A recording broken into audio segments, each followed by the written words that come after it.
जब भी पत्रकारिता की बात की जाती है तो उसमें एक बड़ा पर्याय सामने आता है ब्रजभूषण मार्कंडेय नाम से। ये वो नाम है जिन्होंने पत्रकारिता की परिभाषा बदल दी है और आज हम उन्हीं के साथ बैठे हुए हैं लोहंदा गांव में।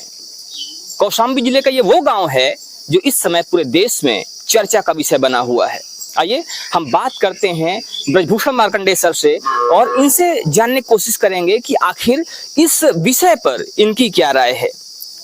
जिस बात की चर्चा इस समय पूरे देश में है, जिस लड़के पर आरोप लगा, आरोप लगने के बाद उसे आरोप मुक्त किया गया, इस पर इनका क्या कहना है। सर, आप गाजीपुर से चल के आ रहे हैं, काफी लंबी यात्रा आपने तय किया यहाँ तक आने के लिए। जिस गांव में हम लोग बैठे हुए हैं लोहंदा गांव, और गांव का वो लड़का जिस पर पॉक्सो एक्ट के तहत मुकदमा दर्ज हुआ, तो इस पर आपका क्या कहना है। जब मुकदमा दर्ज होता है, मुकदमा दर्ज करने के बाद उसको दोषमुक्त किया जाता है, तो क्या लगता है आपको कि इसमें आखिर दोषी कौन है। देखिए, पहली बात तो यह कि ऐसी घटनाएं निरंतर होती हैं, निरंतर लगातार। जिनके पास पैसा है, पुलिस अपना चेहरा बिगाड़ती है, वह पैसे फेंकते हैं और फिर ऐसे लोगों को फंसा करके उनका जीवन बर्बाद कर देते हैं।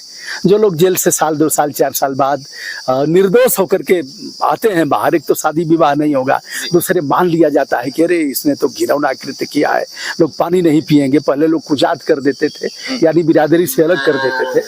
तो यह बड़ा ही निंदनीय है। उससे बड़ा घातक तो यह है कि एक बहुमूल्य जीवन चला गया राम बाबू तिवारी का। राम बाबू तिवारी तमाम चौकट पर जाकर के न्याय की भीख मांगे। जब अधिकारियों ने नहीं सुना तो उन्होंने अंतिम निर्णय लिया कि अब हमारा जीना धिक्कार है। बेटा जला गया जेल में, सारी प्रतिष्ठा हमारी चली गई। बाप दादा के समय से एक लीक नहीं लगी थी, लेकिन इन लोगों ने खत्म कर दिया।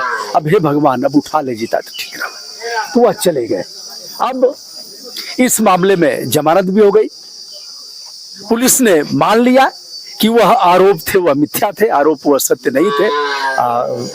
हर कीर्तन और रामायण पाठ का था, उसी समय बच्चे आए थे, का चाटे मार दिया था। गुस्सा में होकर के बच्चे उत्पात कर रहे थे और इसी पर उसको मिल गया ग्राम प्रधान को।